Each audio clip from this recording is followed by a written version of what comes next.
Hello, guys. Welcome back to another episode. Today, I'm joined by a very special guest, Dr. Perry Nickelston, also known as Stop Chasing Pain and known as the Lymph Doc on Instagram. Hello, Dr. Perry. Welcome to the show. Hello, my friend. It's wonderful to be here. Thanks for inviting me on the show. Oh, it's a pleasure to have you. Thank you for taking the time out of your day to be here to talk with me about everything lymphatics. I mean, the lymphatic system is such an important topic, and I feel that so many people are not aware about it. And Mhm. maybe you can tap into your own personal journey, like what actually led you down the path of the lymphatic system, and what brought it to your awareness in the first place. That's a great question. Yeah, and I would agree with you. I think, honestly, it's the most important, most neglected, and least known about systems of the body that we should be working to help ourselves recover from chronic pain, chronic inflammation, chronic disease, all of that. And I think in the coming years, the more research they do on it, they're going to discover the same thing. I know that because it did it for me, and it does it for the patients that come in to see me from all over the world, honestly, who've tried just about everything that you can think of from the what you might call traditional regular route to get better, and it didn't work.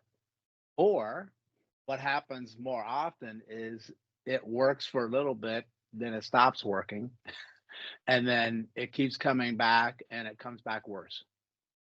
So to me, what that means is we're looking in the wrong place. We're Yeah. not looking at the right thing. And I'll be honest with you, I didn't discover lymphatics because I had this big moment that came down and I'm like, aha, that's it. I mean, I would not have even looked at lymphatics Yeah. myself until I got really, really sick and I Yeah. got stuck in what I call the abyss or the quicksand of autoimmune disease and chronic pain. And I was in a bad spot. And nothing that I was doing myself from things that I had learned over my, at that time, probably 22-year career, Mhm. uh, were helping. And Mhm. then I said, all right, well, I'm not figuring it out. Let me go and talk to a lot of other people. But they weren't having any luck either. So I said, all right, there's something that all of us are clearly missing. Yeah. And that's when I said, all right, I just have to start thinking differently and looking at things I haven't looked at before. And it ended up being the lymphatic system. And I only found that honestly because somebody else told me about it, which is why I do what I do now, because maybe I'm going to be that for someone else who was lost like I was. I went to a workshop in London many, many years ago to study energy medicine because I was trying everything else. And I'm like, oh, let me just look at energy systems of the body. And they first system they started with and they put it up there were lymphatics. And I went, lymph? Lymph what? I didn't even think about it, right? But then the more they started to talk and the more they began to describe what things you can feel when it's not working, that I'm like, that's me. I think that's me. And the instructor said, yeah, that is you. I can spot it a mile away. And now I know how to teach people to do that too. And here's the thing. He started to like assess my lymphatic system, just pressing in different places to see if it's puffy, tender, swollen, painful. And this is the stuff, kind of stuff I teach people Yeah. now. And when I was pressing on those areas too in the past, but I wasn't thinking about I'm pressing here and I'm working lymphatics. I was trying to impact, fascia and muscle and tension. I wasn't visualizing what's underneath.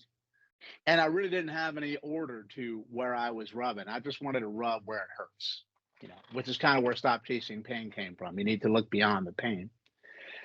And every single one of those places that he touched hurt more than the last. I mean, it was awful.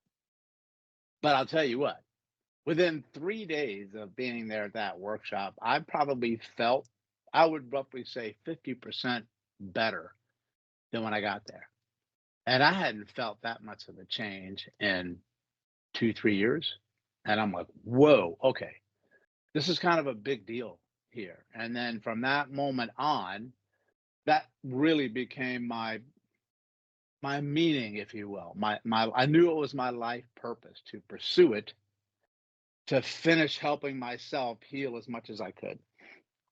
And then I thought to myself, I got to tell everybody else on this too, because if I didn't know about it and I'm in the healthcare field, what's the chance that people that are not in the healthcare field know about it? And then here's what really blew my mind is just because you're in the healthcare field doesn't mean you know about it either. And I see that all the time. So now what I do is I tell people about lymphatics, why it's important, why it matters, and how to do something to make a change in it, because you can, that can move the needle of healing into a more positive direction. And when I started to teach these techniques, people said, Doc, I don't know what you did, but I'm definitely feeling better. And I'm like, that's it. So I like for people to kind of see what brought me to why I'm even discussing lymphatics, because I say this all the time, discovering that system, working that system changed my life. But I'll be honest with you, I think it saved it. Yeah, absolutely. And it's truly inspiring, your story, and thank you so much for sharing that. And, it always occurred to me as well that why is the lymphatic system, not talked about more, especially when I learned about your work like a long time ago, 5, 6 years ago, when Tina was going through her autoimmune issues. And that's how I came across your work. The funny thing was that I was following you due to a lot of things that you were discussing about movement on your page and in Yep. relation to pain and joints and so on, because I had a very big interest in that. And at the time, I was doing my nutrition degree in Scotland. And but during the nutrition degree, you were able to influence my decisions to go and study, movement sciences, specializing in rehabilitation. So that was what I did for my master's degree, and that's what Tina did also as well. And while she was trying to overcome her autoimmune issues, and Mm.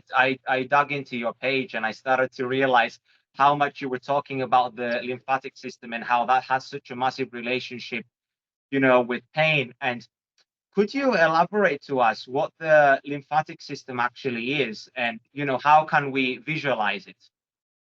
Yeah, so that's I definitely will. So let me address a couple of things that you said there about why people don't really talk a lot about it.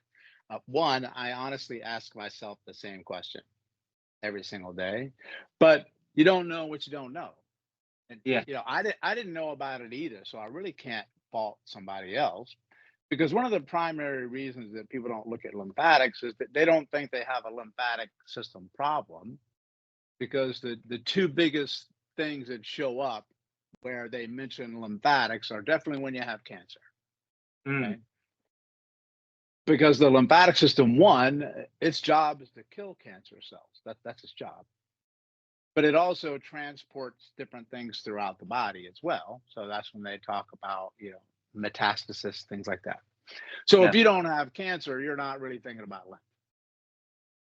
And the other one is when you have a condition known as lymphedema.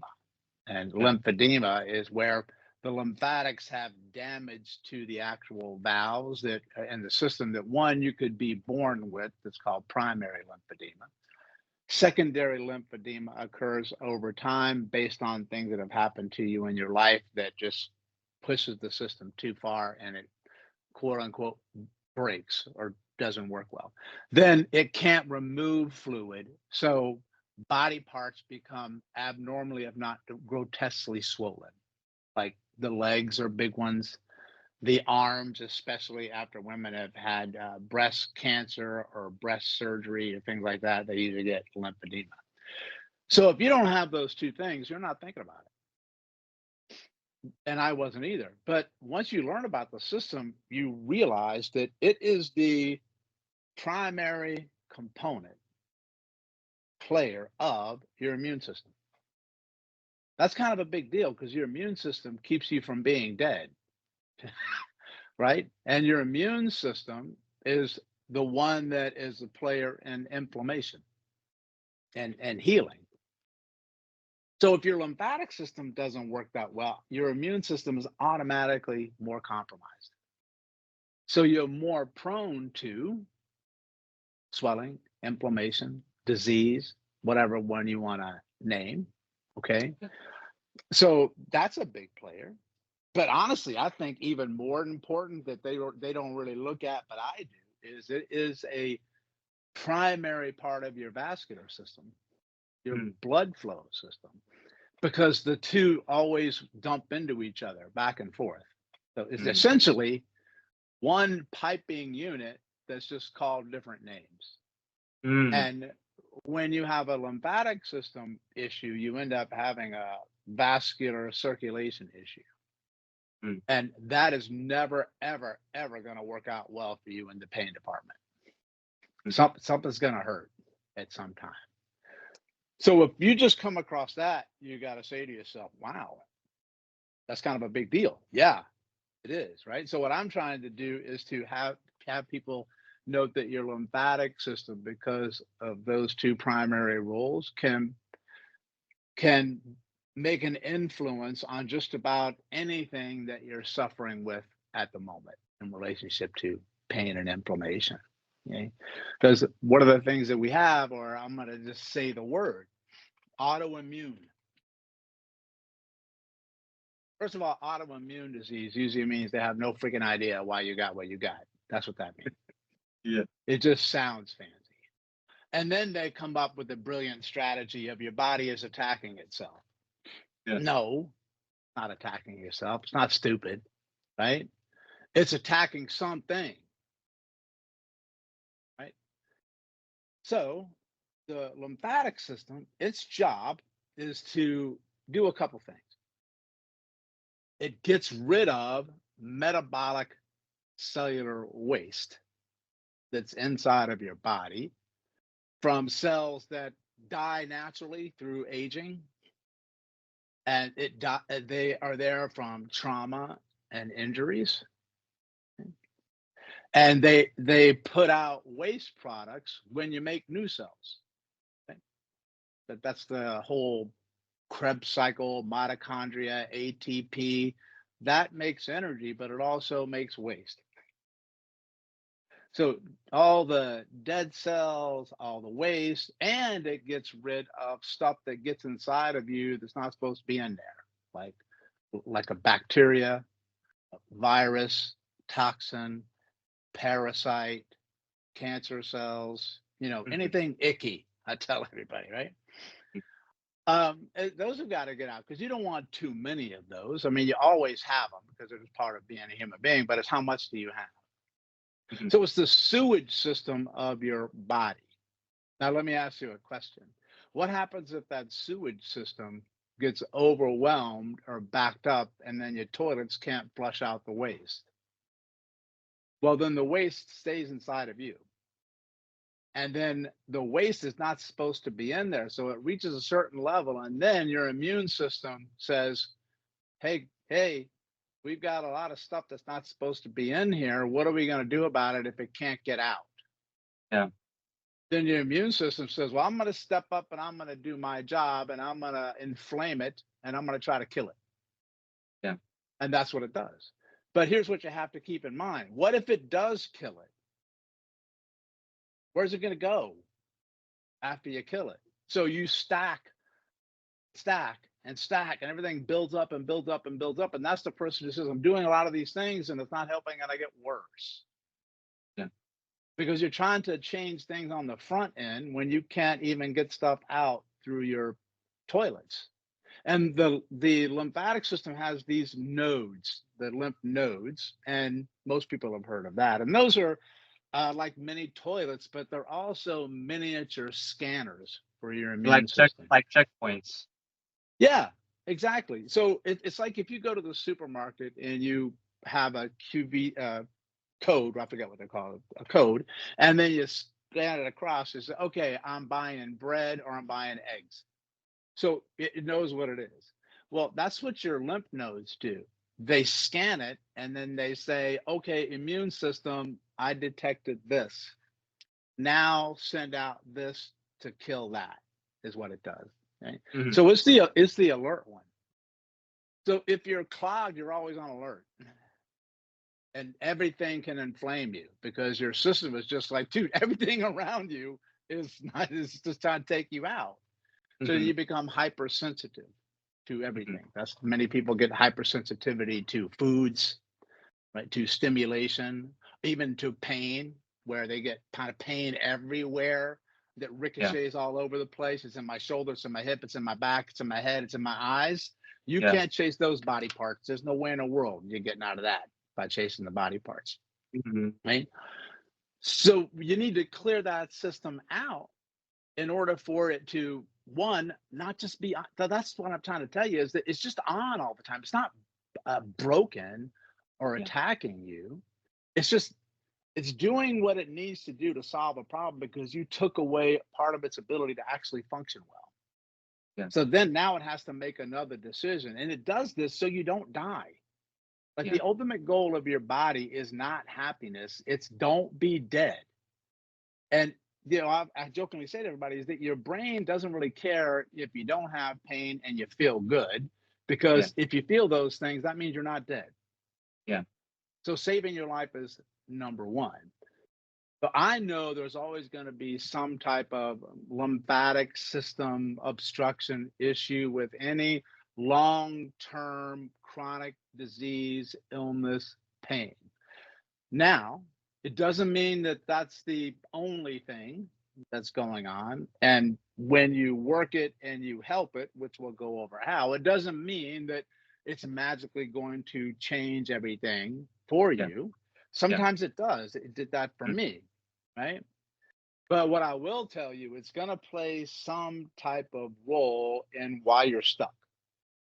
And if it's there and it doesn't work well and you don't uh, help it, and you leave it obstructed, it's going to show up somewhere Yeah.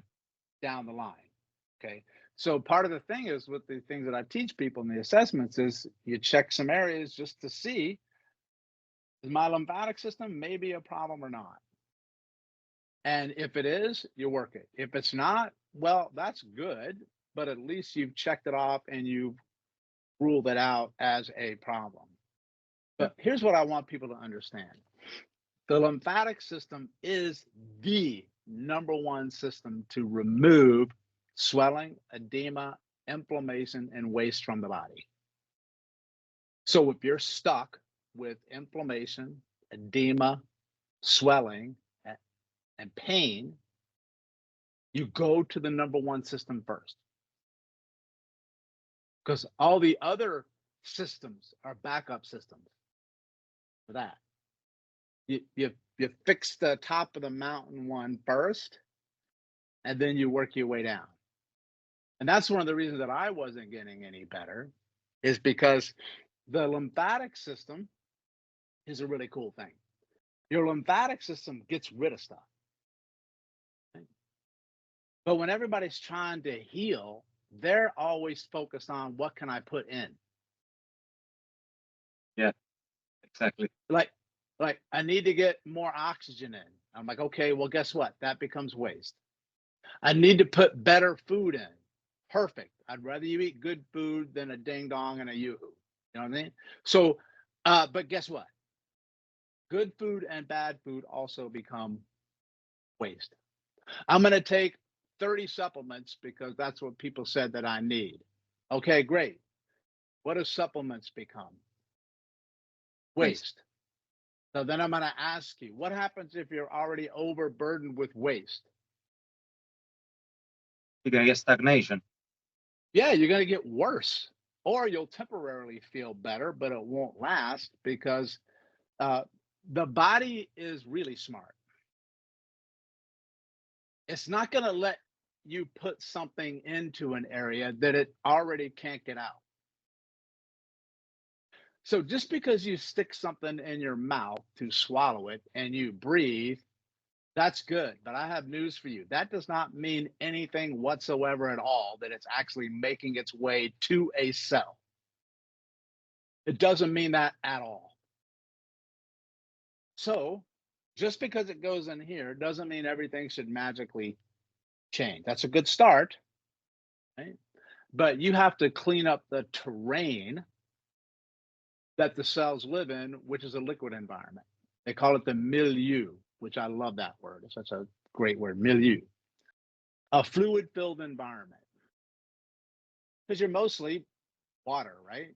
Like your organs and your body are mostly water. Your lymphatics are 90, depends on the resource that you read, 90 to 95% water. That 5% is arbitrary. I just want you to know it's not like 5%. It's a lot. Yeah. So one of the things that causes lymphatic issues are dehydration. Yeah. So if you are dehydrated, your lymphatic system is taking a hit big time. And most people who have chronic pain and chronic inflammation are dehydrated.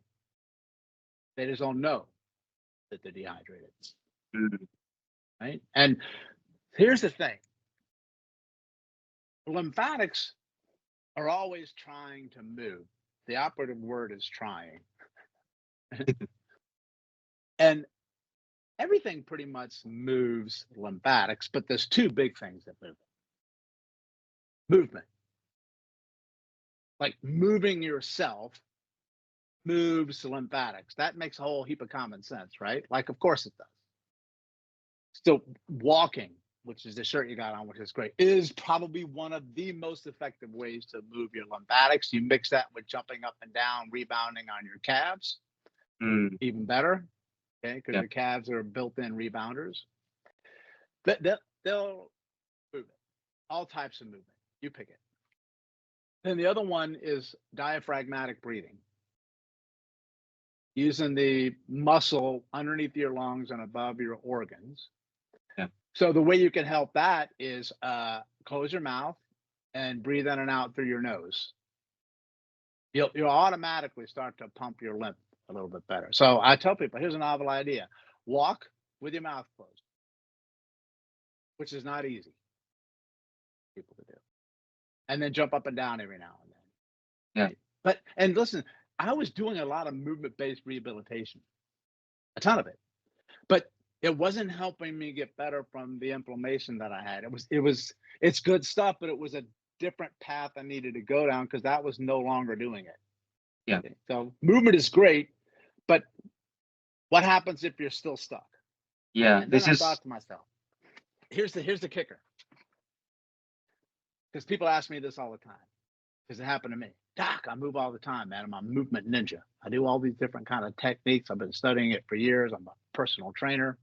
I do all sorts of breathing techniques. I've been to every breathing seminar you could think of. I've nailed it. Shouldn't my lymphatics be good?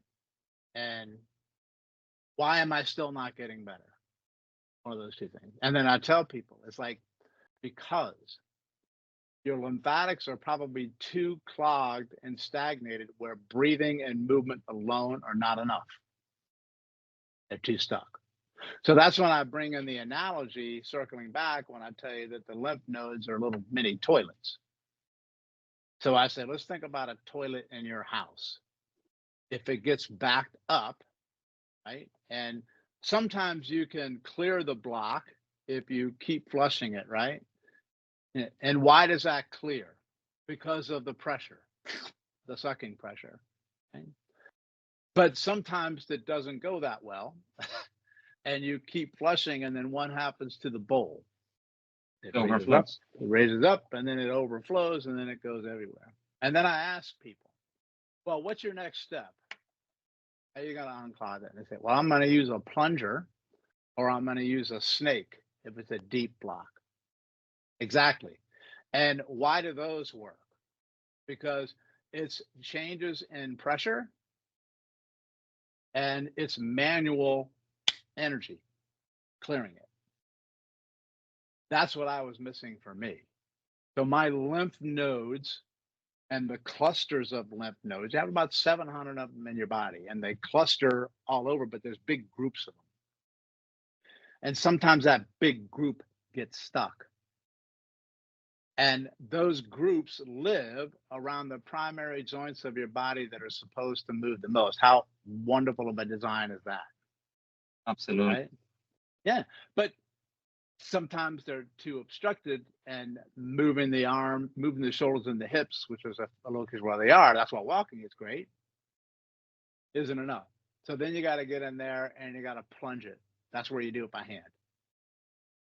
So you manually release the blocks with your built-in plunger, your hand.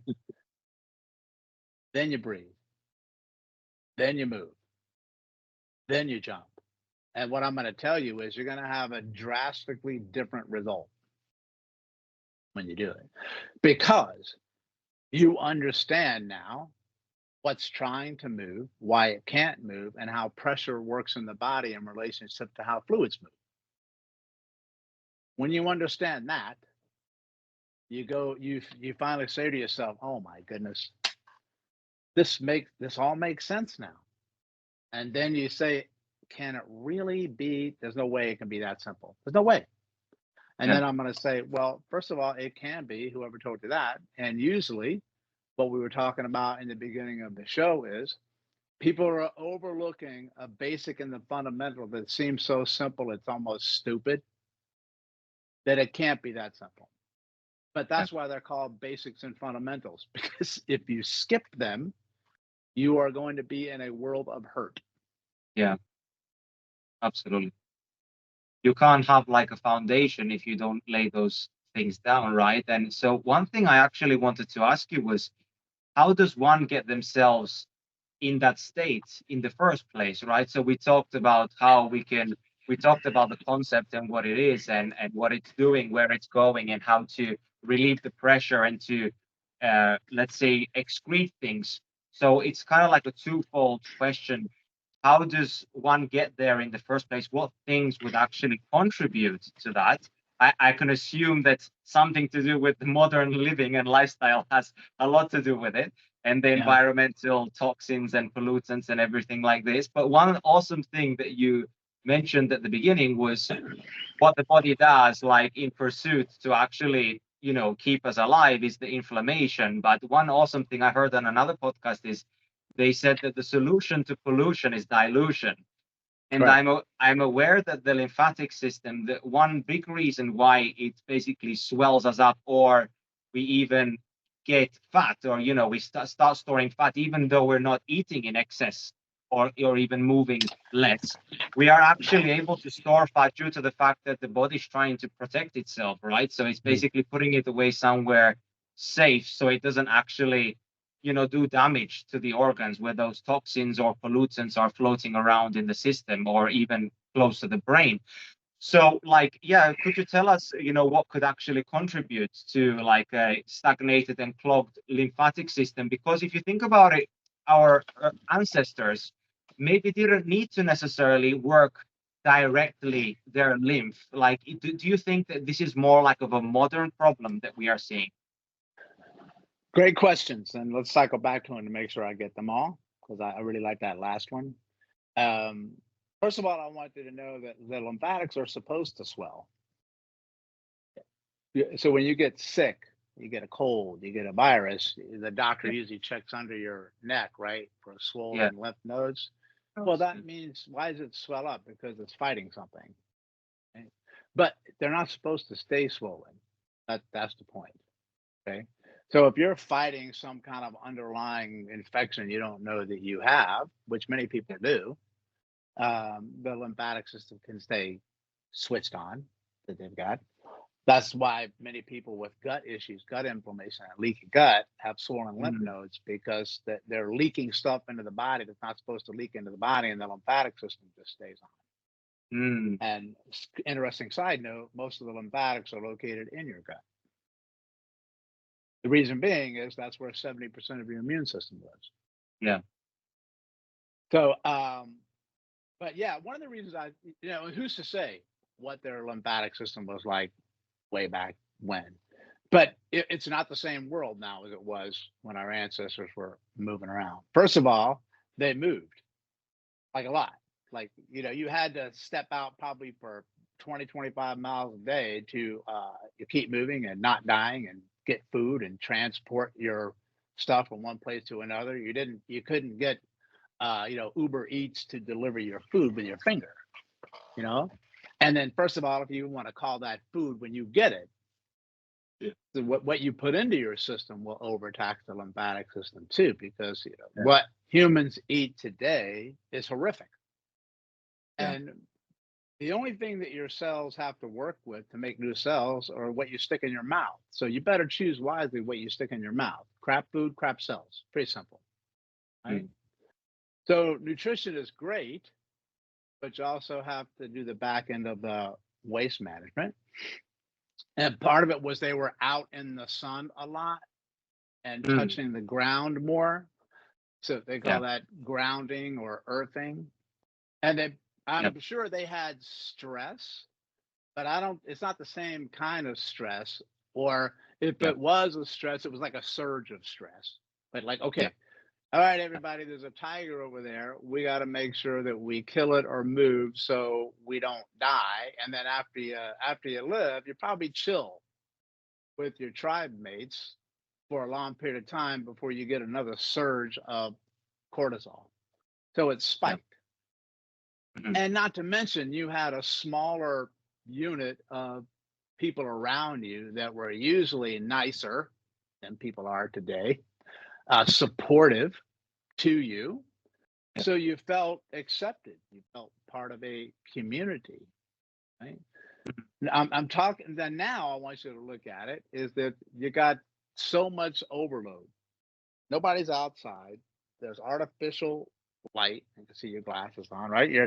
You have maybe very few close people, or you jump on one of the most toxic things to come across this planet in the world, which is social media.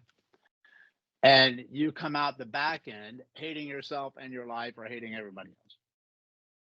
Now, why am I telling you all of this? Because the internal part of your body is going to react to the stress levels in your life. Physical, mental, emotional, social, nutritional, all types like that.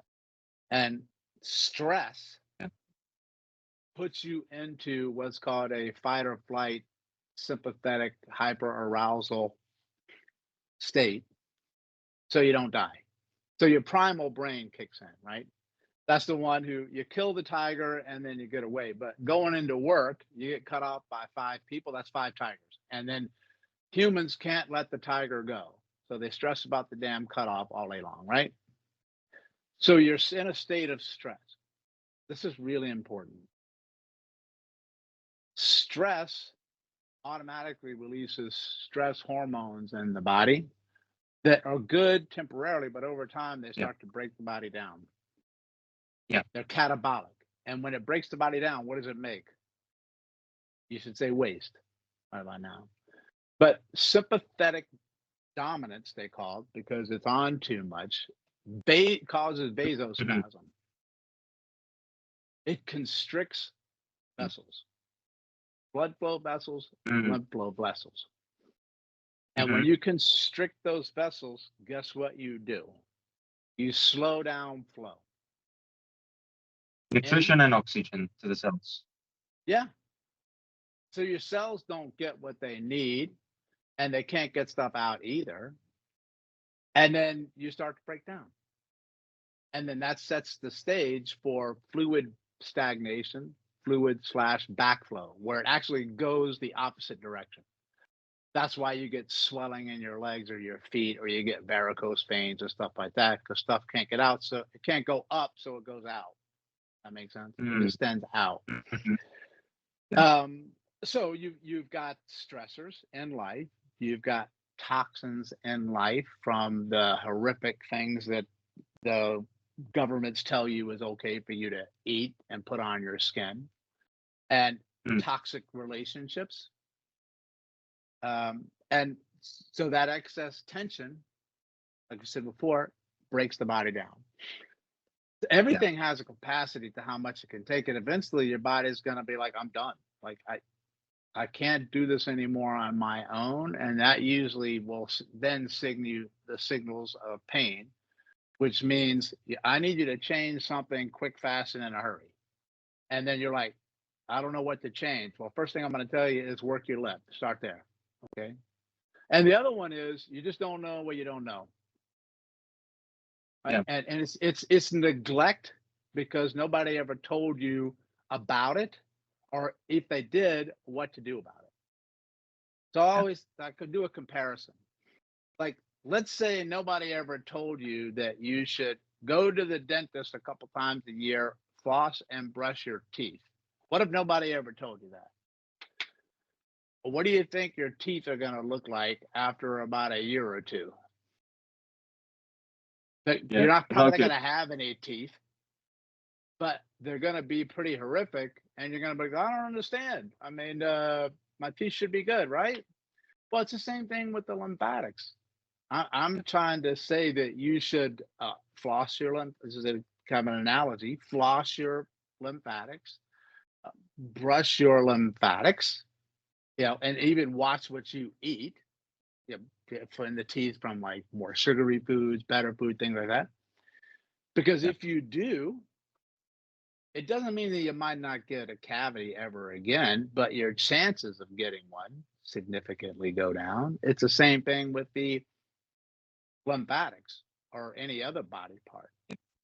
So honestly, those are probably the biggest reasons. A few other ones are traumas to the body, physical traumas where you get what's called scar tissue or fibrosis from surgeries are a huge one, a big one.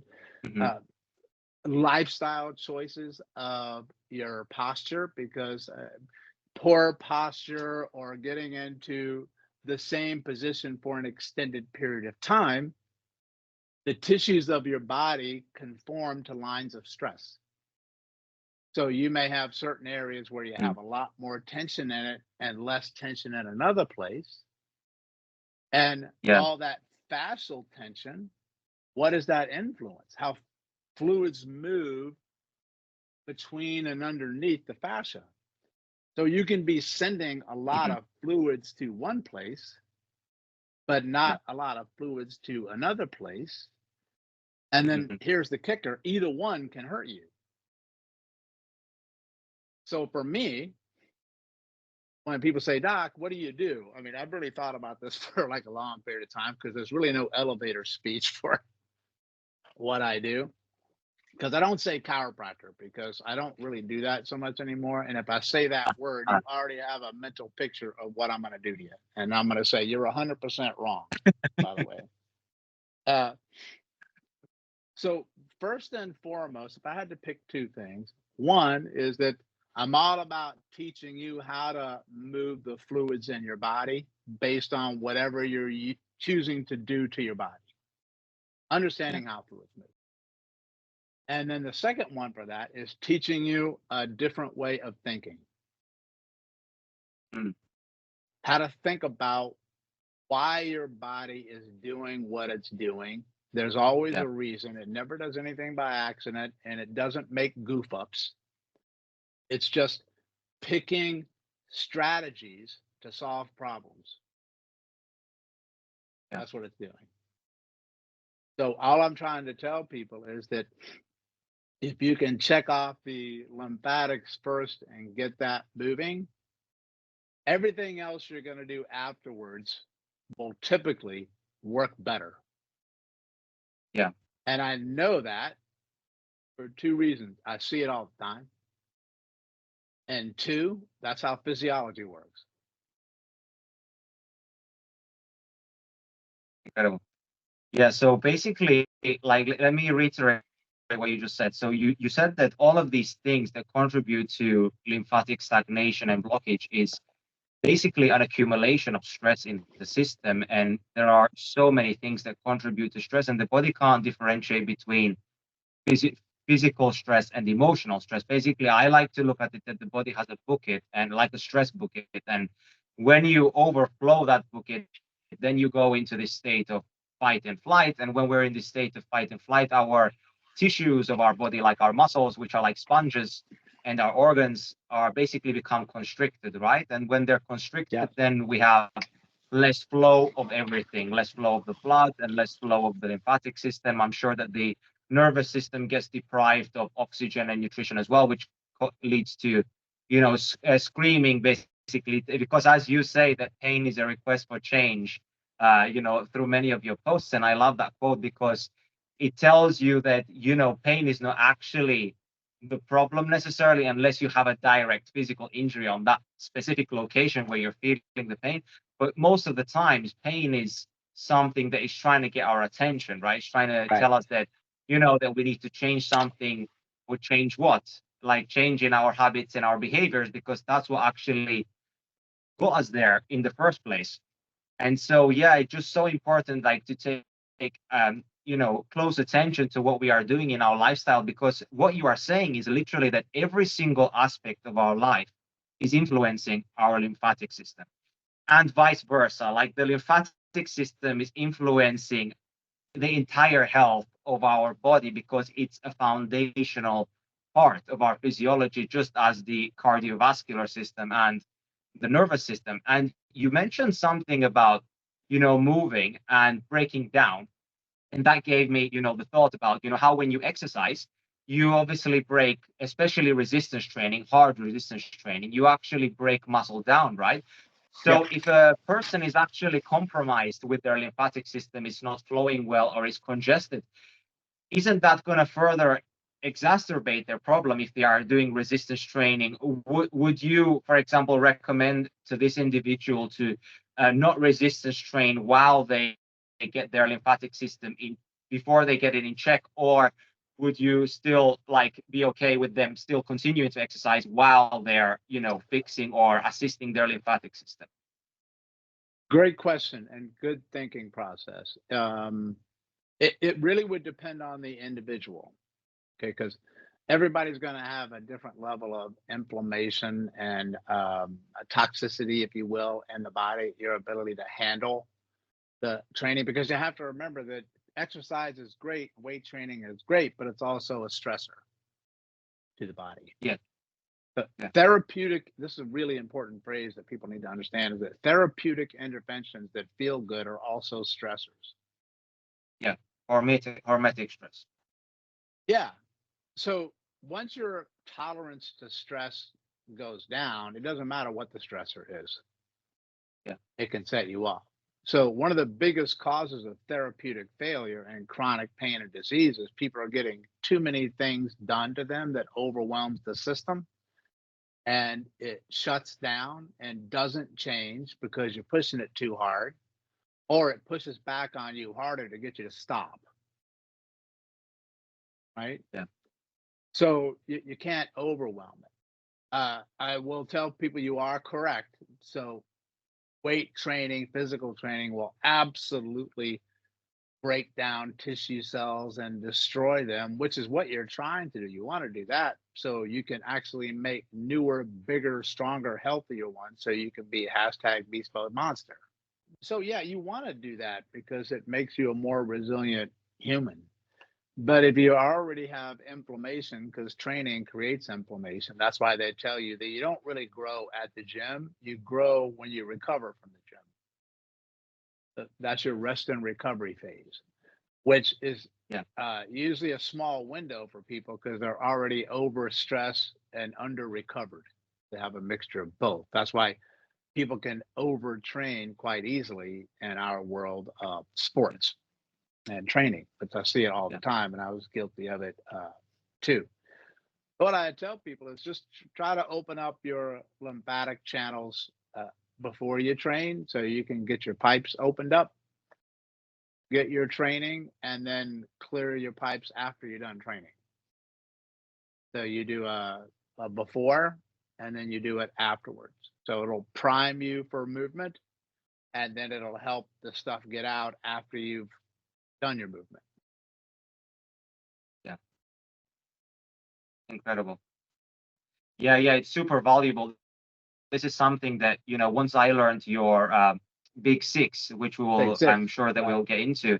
Like I do that like always in the morning time. The first thing when I wake up in the morning, I basically use the bathroom. I go outside on my balcony. I stare at the sunrise, and I work my big six, and I focus on my breathing, and I do all that good stuff because I acknowledge how good it makes me feel afterwards. It's truly incredible. And Yeah. what I witness, like, physical and mentally, is that I can see more clearly through my eyes, and I can feel that my neck moves better because naturally when I wake up in the morning, I am a little bit stiff. And I know you're gonna tell me that the lymphatics, it's a sign of lymphatic system stagnation, wake up feeling stiff.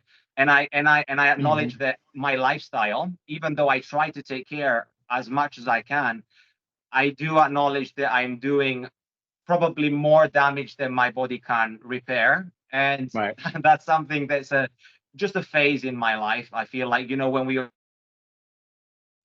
hard phases, it goes like in waves. Some periods are easier than others, and other periods are more easy on our body. And I can definitely tell you for a fact that when I go on holiday or if I'm not working as much, I'm less stiff. But that's not because I'm working less. It's because I'm able to be in a more of a parasympathetic state. I'm able to get more deep restorative sleep. I'm able to be more focused with my circadian rhythms. So all of these things, like, they're all assisting me to be better. But yeah, I just noticed that, like, a massive difference in my mobility just by working on my lymphatic system, even without focusing on mobility exercises, which tells us a lot that actually the restriction that we feel in our tissues is, due to a stagnation in our fluids, really, and that our tissues are not getting what they need, the oxygen and the nutrition that they actually need. So it's actually making us more stiff. And this is something that I tell all of my clients, and I tell them all to follow you as well, because you've inspired my work so much. And this is something that I implement into my practice because I help Mm. people with lifestyle optimization, because I acknowledge that exercise and nutrition are only two pillars of health. We have so many other areas where we should address, like the lymphatic system, like what we are exposed to in our homes, environmental pollutants and toxins. Again, what you said about, it's not so much about what you put in, but more about what you remove from your life. So many times I tell people, instead of asking me what kind of vegetables you should be eating, it's more like what kind of stuff should you be actually removing from your life to decrease your overall stress and your load on your system, so that your lymphatic system can get a bit of a break. Because the reason why it's all puffed and inflamed is because we're overwhelming it through our lifestyle habits and behaviors. And yes, our modern living is contributing to this. This is why it's more important than ever for us to educate on this and to make people actually aware about the lymphatic system. So could you tell everyone, like, how can someone go about, approaching the lymphatic system on their body? Like, where would be like the six main areas that you talk about, and why is the order that you do them in so important? Yeah. First of all, I love everything that you said, and I agree with it wholeheartedly. Appreciate it. Um, yeah. So just being aware of the lymphatic system and its important is the very first step towards being able to actually change it. Because you can't control something until you become aware of it. We teach that with breathing all the time. And you're always breathing, but until you're like, well, I'm over breathing or I'm not breathing, or then you can change it. Same thing with the lymphatics.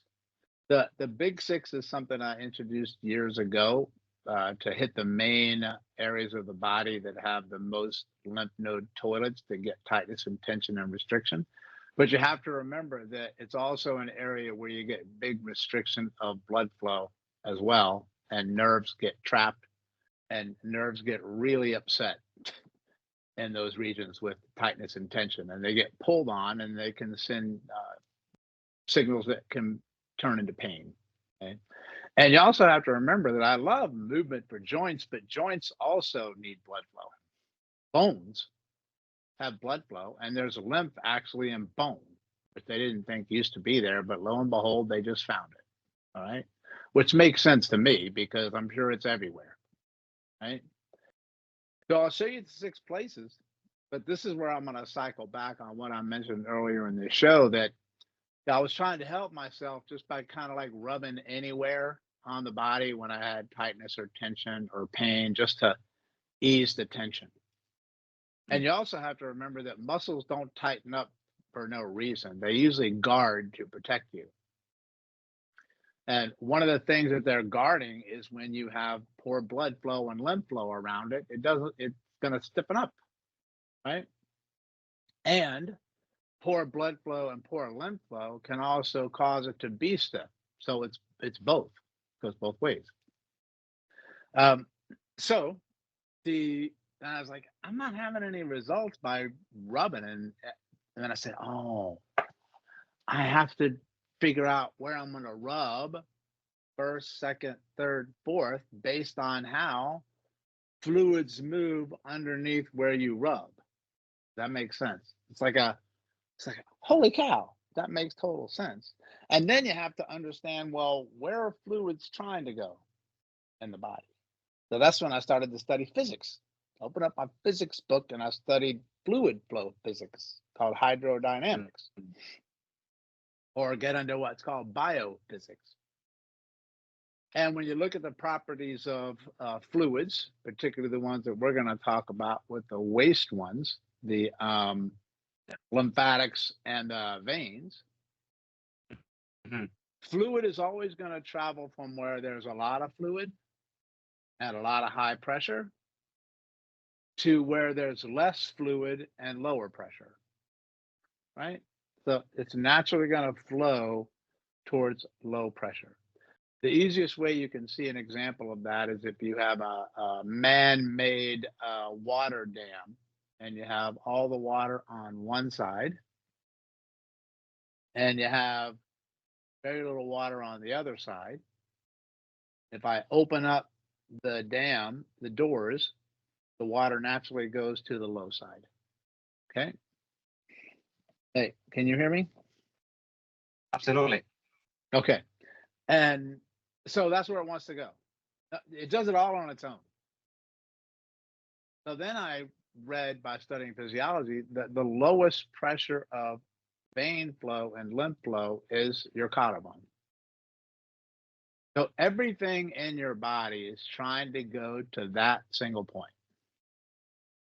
And if that's the lowest pressure, then think logically, where would the highest pressure locations be? The furthest away from the collarbone. Yeah.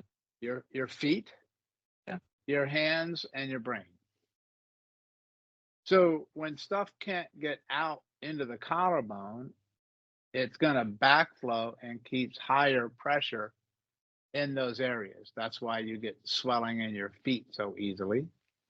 You get swelling in your hands, and you can get what's called neuroinflammation in the brain, right? Yeah.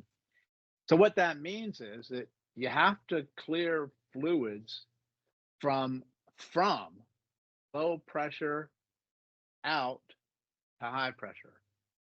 So you have to start from the collarbone and work your way out. You do not start in the hands and the feet and work your way in.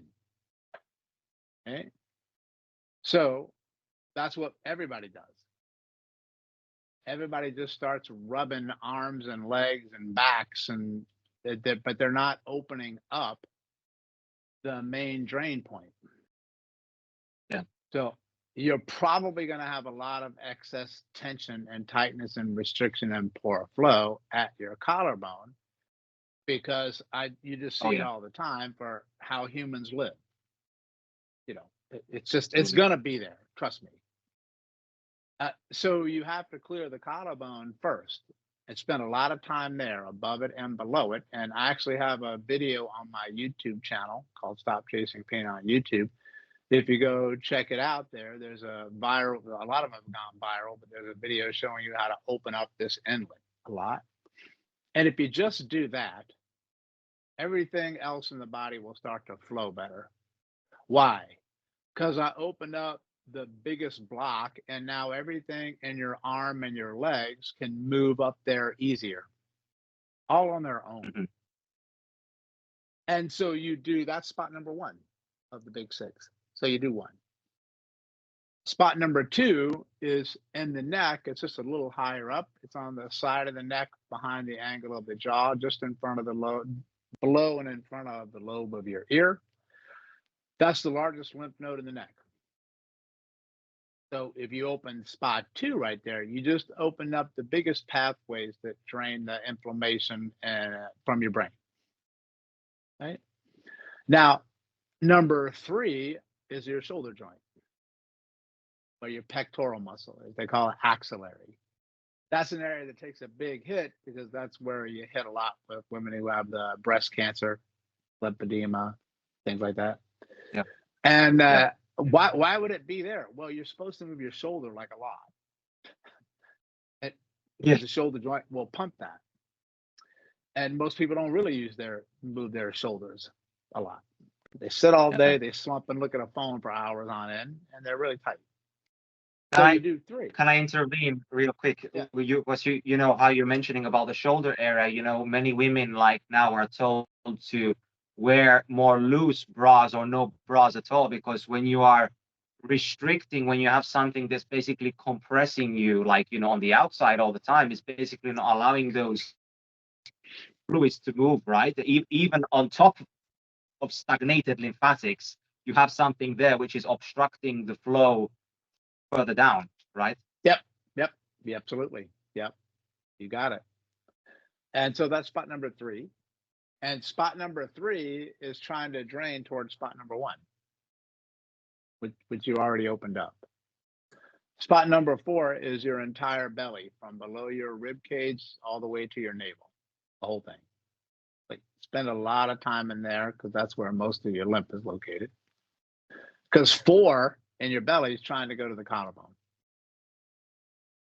5 is the crease of the groin around the hip joint, groin crease. And that's the primary route of blood flow to your foot. And then spot number 6 is behind your knee joint. And your knee is also trying to go to your collarbone. But what happens if you sit all day? What do you do with all those joints? You bend them and you flex them and you close them off. Yep. So you choke the knee, you choke the groin, you choke the abdomen because you're slouching and you're slooping down, and you're slumping. So you choke off 3, and then you choke off 2 because your head's probably sitting really far forward over your shoulders, rounded upper back, and you're breathing through your mouth, not your nose. Every single damn one of those pumps are shut down a little bit. And if you do that, breath after breath, 20,000 breaths a day after day, week after week, year after year, here's what's going to happen. Yesterday, you didn't have something, and then today, all of a sudden, you do. And you don't know why. Yeah. What the hell happened? Yesterday, I was great. No, you think you were great. You just didn't hit the breaking point yet. That's why chronic disease is so hard to treat, because, you know, acute injuries are medicine is really good at trauma. Like, if I stab you and break your leg, well, that A equals B.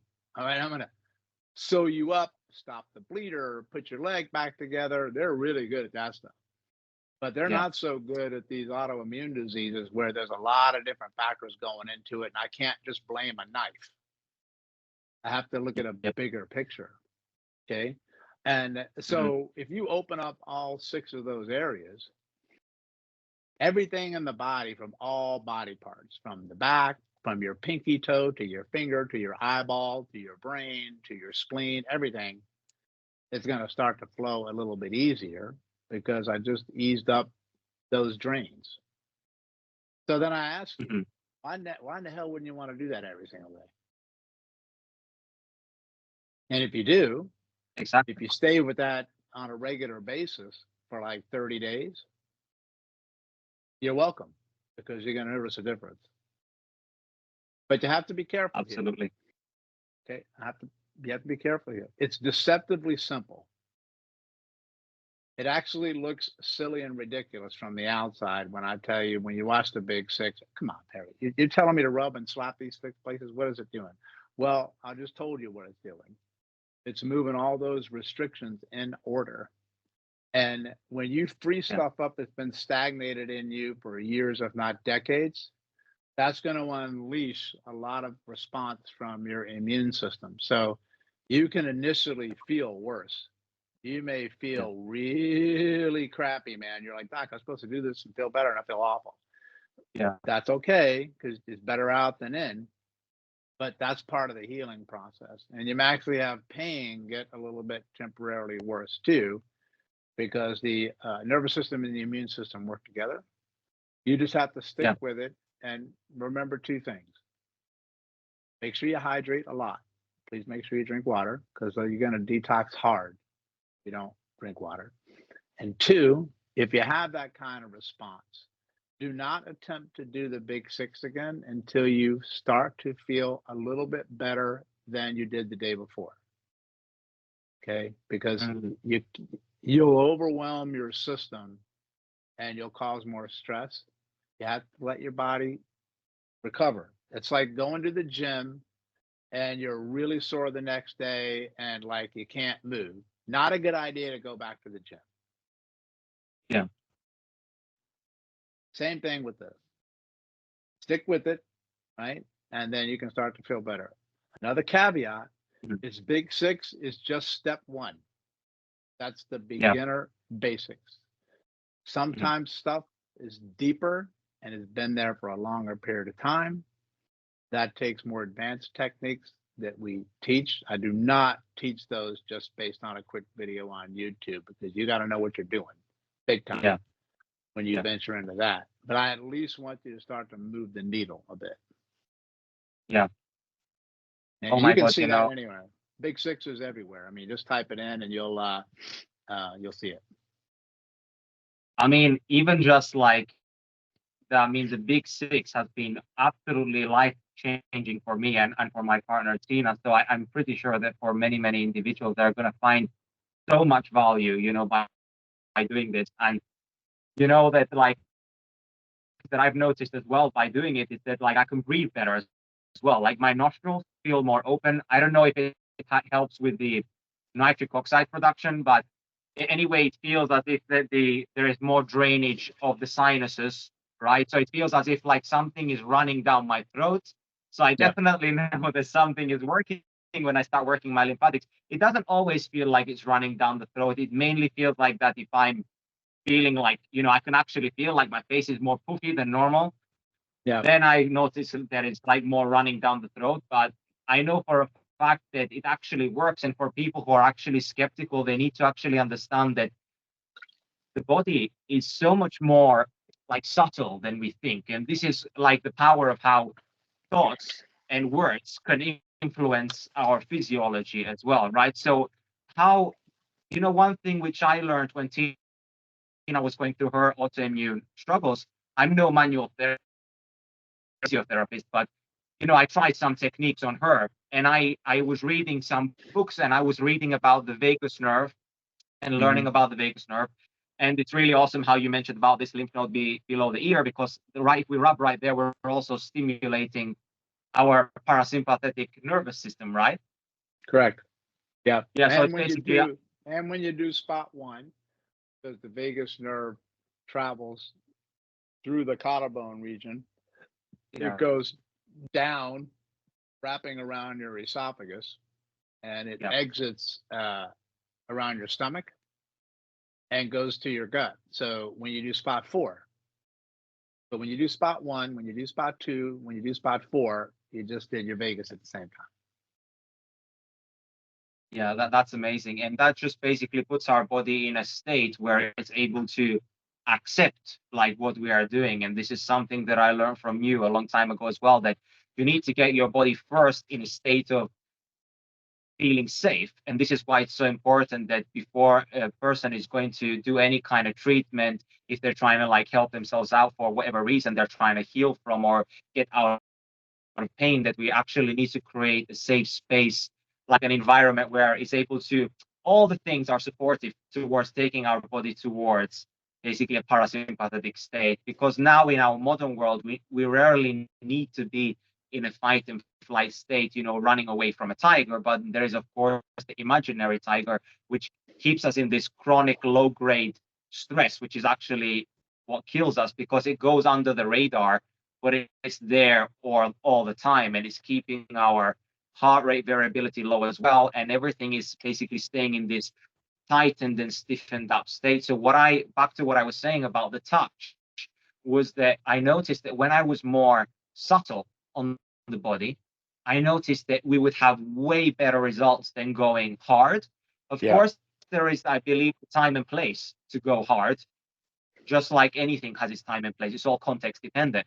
But I just noticed that for individuals who their nervous system is, very easily thrown into sympathetic overdrive, it's just so much better to be more subtle. And this is, I'm just trying to explain to everybody who has doubt, that we can influence the lymphatic system from the outside, that, even just a subtle touch can have such a profound, impact on our body and our nervous system. Yeah, absolutely. Well, I'm so glad you brought that up, because that's something that took me 20 years to figure out. 'Cause I used to be a really go hard, go intense, pain as weak as leaving the body, and trying to break up the scar tissue, pushing in to make them scream on my table, because it's more valuable if they feel it, and oh, that hurts so good, whatever. But I noticed that it didn't make a long-term shift. It was all temporary, because I was just feeding the sympathetic monster. And so when I started to go lighter, I got much better results from things, because I mean, they're already wound up like crazy when they're in constant pain and inflammation. So I'm just winding them up even more. And I just realized, well, I got to change something. So let me do that. And they started to feel better, So most people are stuck in fight or flight. Yeah, the sympathetic dominance. It's just part of the world that we live in. I mean, you can think yourself into fight or flight, which happens all the time. Right? The rat wheel won't stop. But here's what you also need to understand. When your lymphatics are stagnated and you have poor blood flow, you have inflammation in the body, and that can also feed the stress response from inside. So many people have the sympathetic stress response just because there's so much trapped inflammation inside that, I call it feeding the baby dragon. Jordan Peterson says that. Everybody has a small little baby dragon that you don't pay attention to, then it becomes a big giant one. So so it's both. So you need to watch your control of your sympathetics. But if you help your lymphatics, you make that easier, because you're helping yourself from inside out and outside in. And here's another thing. When you have so much inflammation in the body, it impacts how well your brain functions. Because your brain is surrounded by inflammation. So then it's really hard for you to think and change and create new patterns. Why? Because it takes more energy to create a new pattern than to continue doing an old one. So if you already don't have enough energy, there's no way your body's going to let you change something, because it doesn't have enough energy to keep doing what it's doing. It's just holding on to basic, old, reliable, default programs that are, they probably served you at one time because you're not dead. That's a pretty good sign. But they may not be serving you anymore now. So you'll everything in your life can change when you do lymphatics. And that's the part that drives me bananas in healthcare, is that everybody isolates specialties and systems. Like, I have somebody who's a pain doctor. The hell does that mean? Right? I have a gastroenterologist. I have a pulmonologist. Right? to have an ophthalmologist. So they look at body parts, but the body doesn't work like that. The parts always talk to each Yeah. other. And then I have people who look at the brain and brain health, but they don't know anything about the role the lymphatic system plays and Yeah. how the health of the lower body can affect the brain and how the brain can affect the lower body. It's both. It's almost just like they stop remembering anything from the collarbone down when they start to look at the brain.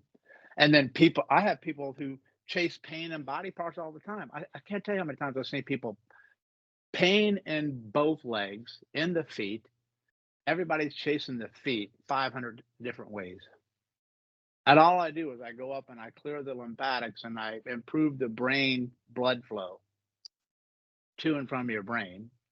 Yeah. And then people say, my feet don't hurt anymore.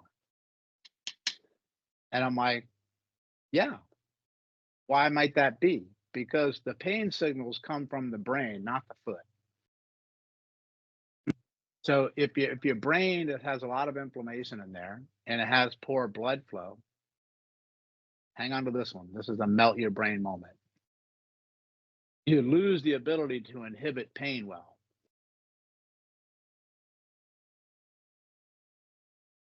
So you can chase your body parts all damn day and you're going to be in the quicksand. The more you do, the faster you sink. That's why you have to stop, breathe, look around, think differently, and grab onto a branch. I'm telling you right now, the lymphatics are going to be your branch.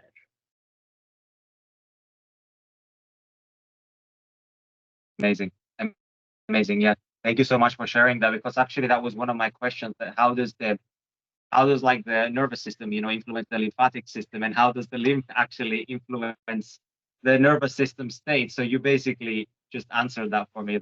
So that's awesome, because yeah, exactly as you mentioned, that actually it's the brain that's actually sending those signals. So if our brain is feeling like it's under threat, and you said that it actually cannot turn off the pain signals. So are you actually saying that pain signals are just pretty much electrical impulses to get our attention? They're not actually pain, but we are perceiving them as pain in a certain tissue of the body.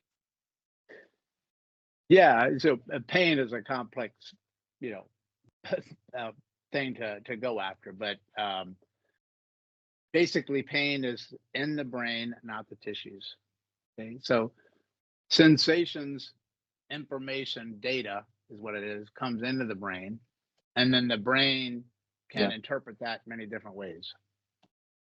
Mm. It can amplify the signals and then you get pain, or it can downgrade, inhibit the signals so you get less pain or no pain. Right? Mm-hmm. That's why pain is variable. What may hurt you won't bother me. Right? Or Mm-hmm. stuff doesn't hurt if you're in a state of fight or flight compared to if you aren't. Like how many people get shot and in the battlefield, they don't know they're shot until they stop.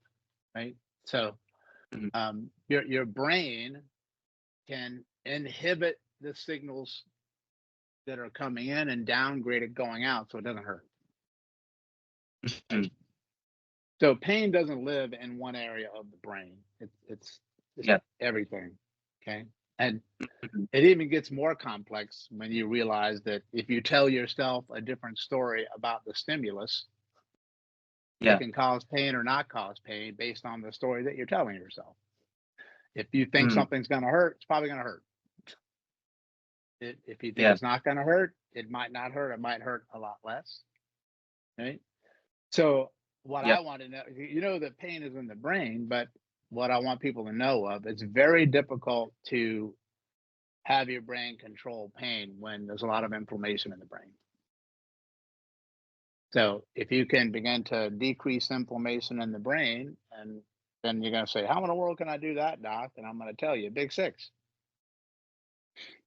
That's the start. Yeah. Okay.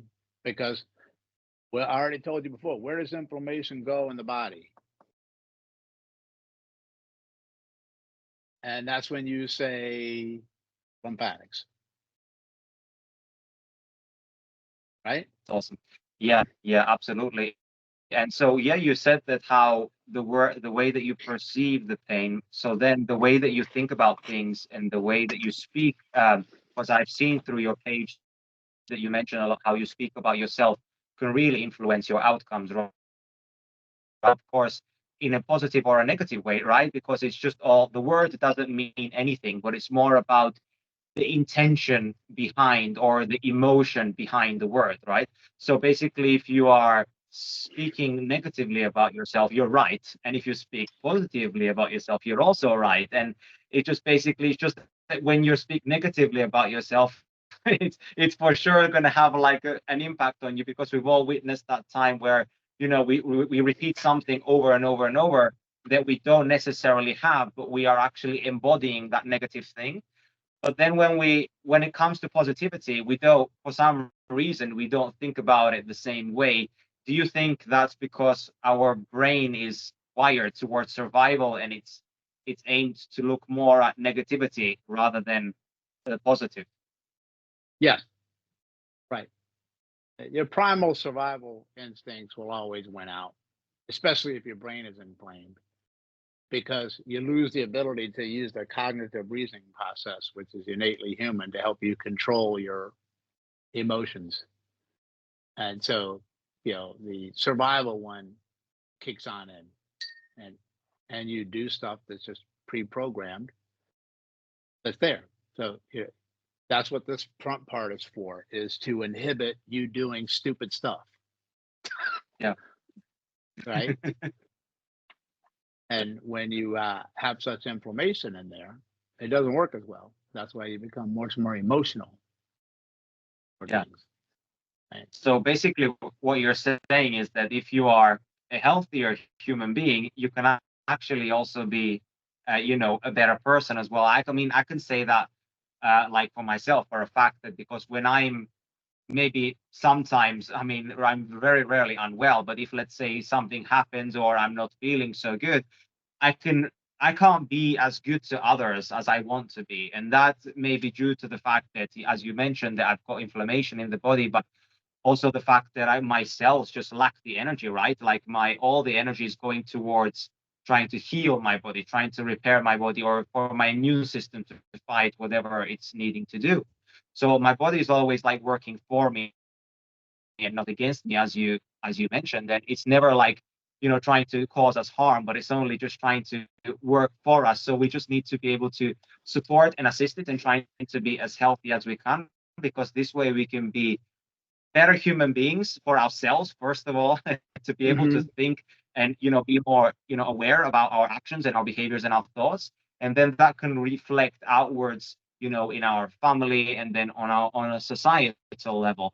So something that I wanted to ask you, actually something very important, because I know that you love lasers, and I'm also a very big fan of red light therapy, and also a very big fan of circadian rhythms. So could you tell us how circadian rhythms and light and sleep and all of these factors together, how do they actually influence the lymphatic system? Like, why is circadian rhythms important for the lymphatic system? Circadian rhythms are important because that's just your sleep cycle, right? Uh, for me, the most important reason is that your brain cleans its toxins at night when you sleep.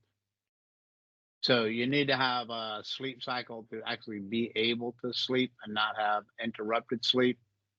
So your brain can heal itself well.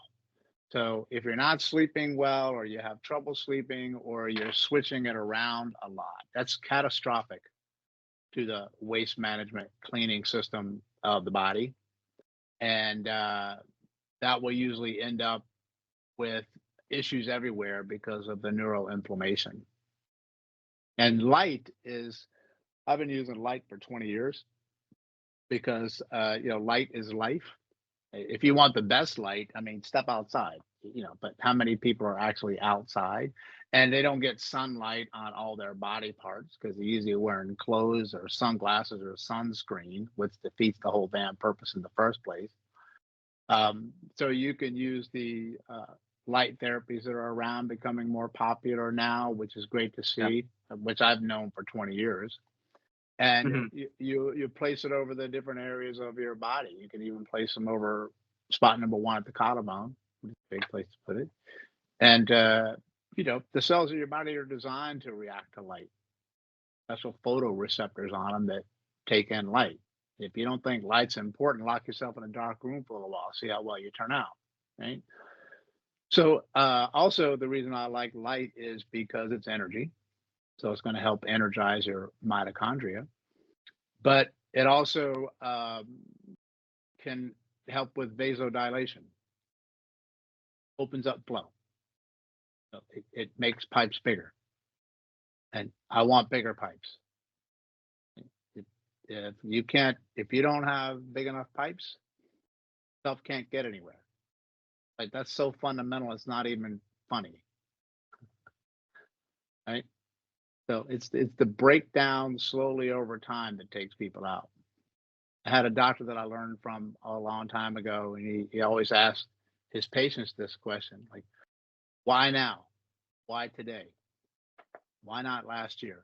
Like, why did you not have this pain then? What changed? One could just be tolerance and time and the system broke, or you had one thing that sent you over the edge. No, and it usually some type of emotional component does it. The threshold breaks. But here's what you need to know.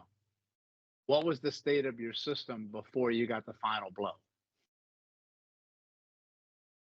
Like the state of your lymphatic system and your blood system before you have surgery or trauma will determine how well you recover from your surgery and your trauma. Yeah. And just because you haven't had pain up until your surgery doesn't mean those systems have been working well at all. Doesn't mean that at all. So either way, here's how easy it is. You just do the big 6 before your surgery and after your surgery. Right? That's simple. Well, I just want to thank you so much, Dr. Perry, for taking the time out of your day to talk with me, and I'm very, very grateful to have you on. And please tell everyone where people can find you and get in touch with you, and even have consultations or find your workshops. Yes, thank you very much. It was a really great time. I can't believe how fast it went. I think we hit what they might call the matrix flow state, where time is relative, right? It's very easy to find my work. I've been doing this stuff a long time, and there's stuff for everyone of all different levels, from everyday people who just want to get better to professional. It's all on there, and that's Stop Chasing Pain. Just type in Stop Chasing Pain on any search engine, and I'll show up. A lot of different things you can look at, and we do have courses available all the time. Membership site. I have my own podcast, Stop Chasing Pain, that I've had for about 15 years. A lot of time on Instagram and YouTube, I think, primarily, the ones I enjoy the most. So check that out for some free content. That'll keep you busy for a while. And we do see patients in person in not my pain clinic, but my clinic in New Jersey, outside of New York City. It's called Saddle River, New Jersey. And we do online ones as well, as much as we can to help people from a distance. You can get all that information on stopchasingpain.com too. So thank you.